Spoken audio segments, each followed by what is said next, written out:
आज हम Zener diode as a voltage regulator का केस वेरिएबल वीआई और फिक्स्ड आरएल पढ़ेंगे। तो पहले क्वेश्चन पहचानिए कि कौन सा केस है।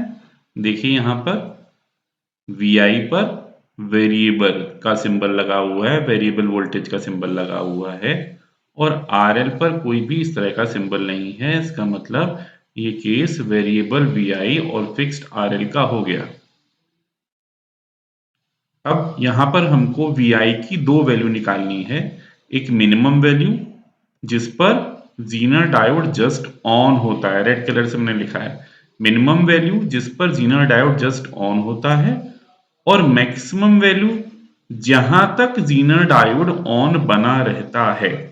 तो यहाँ पर हमको Vi की मिनिमम जिस पर ज़ीनर डायोड जस्ट ऑन होता है और Vi की मैक्सिमम वैल्यू जहां तक ज़ीनर डायोड ऑन बना रहता है। जैसा कि पहले केस में हमने डिस्कस किया था, जिसमें हमने बताया था आरएल वेरिएबल है, तो उस केस में जस्ट ऑन होने के केस में V is equal to VZ होता था। तो वही यहां पर भी होगा, जस्ट ऑन होने के केस में V is equal to VZ होगा। पिछले केस में उससे हमको RL मिनिमम की वैल्यू निकलती थी, यहां पर इसी से हमको VI मिनिमम की वैल्यू मिलेगी। तो हमको ध्यान रखना है कि जस्ट ऑन होने के केस इसका मतलब V is equal to VZ। अगर VI वेरिएबल है तो VI मिनिमम निकलेगा, अगर RL वेरिएबल है तो RL मिनिमम निकलेगा। तो यहाँ पर हमने इसकी वैल्यूज रखी। V की वैल्यू हमने याद की थी VI into RL upon R plus RL। यहाँ पर क्योंकि ये वेरिएबल VI का केस है तो V की जगह हमको VI मिनिमम रखना होगा और इसको सॉल्व करेंगे जिससे हमको VI मिनिमम की वैल्यू मिल जाएगी। अब जब VI मिनिमम की वैल्यू मिल गई, अब आगे चलें। इसका मतलब ज़ीनर डायोड अब ऑन हो गया। ऑन हो गया क्यों? जस्ट ऑन की केस है ये। तो ऑन हो गया इसका मतलब ज़ीनर डायोड को VZ वोल्ट की बैटरी से रिप्लेस करना होगा। रिप्लेस कर दिया। अब हमें पता है पैरेलल में वोल्टेज बराबर होते हैं, तो VL is equal to VZ, ये हमारी सेकेंड इक्वेशन हो गई। तो हमने लिखा VL is equal to VZ। अब हमको VL पता चल गया तो VL से हम IL निकाल सकते हैं। IL किसके बराबर होगा? IL is equal to VL upon RL। अब IL निकल आया। अब इसके बाद हमको नोड A पर KCL लगानी है। KCL क्या होगा?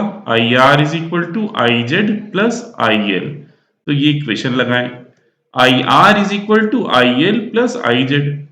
जब भी वेरिएबल वोल्टेज या वेरिएबल रेजिस्टेंस का केस होता है तो उस केस में हमको जीनर की मैक्सिमम करंट गिवन होती है।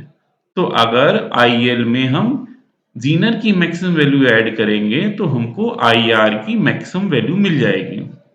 जब IR की मैक्सिमम वैल्यू मिल गई तो हम VR की भी मैक्सिमम वैल्यू निकाल सकते हैं। क्या लिखें? VR is equal to R into IR maximum. अब हमको इस लूप में जो हमने मेंशन किया है ब्लू कलर से, इस लूप में केवीएल लगानी है। तो केवीएल क्या लिखी जाएगी? VI plus VI minus VR minus VZ is equal to 0। इसको मैनिपुलेट करें और लिखें VI is equal to VR plus VZ। हमने प्रीवियस इक्वेशन से यहाँ पर VR मैक्सिमम की वैल्यू निकाल ली है। अगर VR मैक्सिमम की वैल्यू यहाँ पर पुट करोगे तो हमको VI मैक्सिमम मिलेगी। इस तरह हम इक्वेशन नंबर 1 से VI मिनिमम और इक्वेशन नंबर 6 से VI मैक्सिमम निकाल सकते हैं। इस क्वेश्चन में यही दोनों वैल्यूज हमको निकालनी है। ये हमारा एक प्रोसीजर सीक्वेंशियली अगर इसको हम फॉलो करेंगे तो ये क्वेश्चन हमारा सही सही सॉल्व हो जाएगा।